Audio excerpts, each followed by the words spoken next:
মাননীয় প্রধান উপদেষ্টা প্রফেসর ইউনূস তিনি খুব তাড়াতাড়ি নির্বাচন হোক এটা যেমন চান, মানে তাড়াতাড়ি তিনি নির্বাচিত সরকারের কাছে দায়িত্ব দিয়ে চলে যেতে চান। এখানে তিনি একদম এই ব্যাপারে আমাদের সঙ্গে সবসময় বলেন যে আমরা তাড়াতাড়ি শেষ করে দিই। একই সঙ্গে তিনি মিনিংফুল এফেক্টিভ কিছু ফান্ডামেন্টাল রিফর্মস করে যেতে চান। এই চাওয়াটার মধ্যে একটা খুব চ্যালেঞ্জ আছে, অল্প সময়ে বড় সংস্কার। এই চ্যালেঞ্জের মধ্য দিয়ে আমরা অগ্রসর হচ্ছি। আমি মনে করি যে আপনাদের যে ইনভলভমেন্ট যতটুকু সুজনের মাধ্যমে হয়েছে, প্রশ্ন উঠেছে যে তিনি কি সুজনের লোক না সরকারের লোক। আমিও সুজনের লোক, আপনিও সুজনের লোক। এখন ভট্টাচার্য সরকারে আছি। রবীন্দ্রনাথ সম্ভবত বলেছেন যে আমরা আপনাদেরকে আগের অবস্থায় দেখতে চাই, প্রতিবাদী জায়গায় দেখতে চাই। দুটাই সত্যি।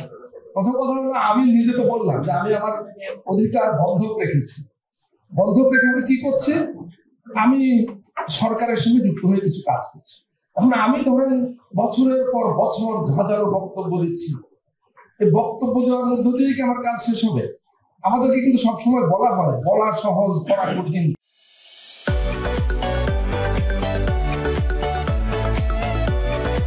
করে দেখাও, তা আমাদেরকে তো এই চ্যালেঞ্জে তো নিতে হবে। সবকিছু ব্যুরোক্রেটরা করে দেবে। আমরা যে রিফর্মস ইনিশিয়েটিভ যুক্ত হয়েছে, যেগুলো ওনারা করছেন আমরা এখন করার চেষ্টা করছি, এগুলোকে আমরা শুধু আমলাদের উপরে ছেড়ে দেবো? আমলারাই করবেন, শুধু পলিটিশিয়ানরা করবেন?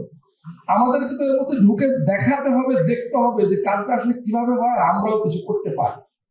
তো আমরা সেই চেষ্টাটাই করছি। বলতে গেলে সত্যি কথা বলতে আমরা প্রত্যেকে নিজেদের অধিকারকে এক পাশে রেখে, কথা বলার যে মুক্তভাবে কথা বলার অধিকারকে এক পাশে রেখে আমাদের ব্যক্তিগত জীবনের অনেক স্বাচ্ছন্দ্য, অনেক সুবিধা অসুবিধাকে এক পাশে রেখে আমরা এই কাজটায় যুক্ত হয়েছি। কারণ এটাই আমি মনে করি যে হওয়া উচিত, যে আমরা কথা বলেছি, একটা ঐতিহাসিক সুযোগ এসছে, আমরা এখন সিস্টেমে কিছু কন্ট্রিবিউট করার চেষ্টা করছি বা করব। তারপরে ধন্যবাদের বক্তব্য আমি সমর্থন করি যে আমরা দুজন না বললেও নাগরিক সমাজের তরফ থেকে জোরালো বক্তব্য, প্রতিবাদ, ভিন্নমত, দ্বিমত এগুলা জারি থাকা জরুরি। আমাদের বিরুদ্ধে, কমিশনের বিরুদ্ধে, সরকারের বিরুদ্ধে আপনাদের কণ্ঠ সোচ্চার রাখবে। তাহলে আমরা যেখানে যেখানে ঘাটতি আছে সেগুলো সংশোধনের চেষ্টা করব।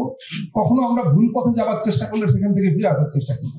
সুতরাং এটা জারি থাকতে হবে। বদিউল আলম মজুমদার কিংবা মনির হায়দারের মতো 5-7 জন 10 জন না বললে কি আর কোনো কণ্ঠ দেশে থাকবে না?